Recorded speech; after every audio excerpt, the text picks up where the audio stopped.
প্রিয় দর্শক, মাওলানা গিয়াসউদ্দিন তাহেরের সাথে ব্যক্তিগতভাবে আমাদের কোনো বিরোধ নেই, কোনো বিদ্বেষ নেই, কোনো শত্রুতা নেই।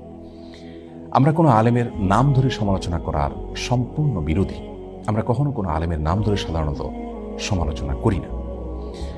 বিশেষ করে কোনো আলেম যদি এমন কোনো মত পোষণ করেন যে মতের সাথে আমি একমত নই, কিন্তু তার মতের সপক্ষে কোরআন হাদিসের কোনো দলিল তিনি এমনভাবে পেশ করেন যে কোরআন হাদিসের আলোকে তিনি সে মতটি পোষণ করেছেন, এটি তার একটা বুঝ, তার একটি গবেষণা, এমনটি হতে পারে, তাহলে সেক্ষেত্রে তার বিরুদ্ধে বিষোদ্গার করাকে আমরা সঠিক কাজ মনে করি না।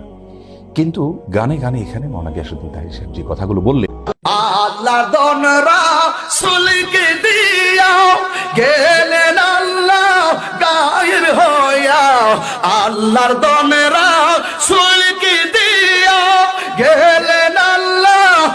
গানে গানে এখানে তিনি যে কথাগুলো বলেছেন, এ কথাগুলো যদি একজন ইমানদার মানুষ বলেন, বিশ্বাস করেন, তাহলে তিনি সঙ্গে সঙ্গে বেঈমান হয়ে যাবেন।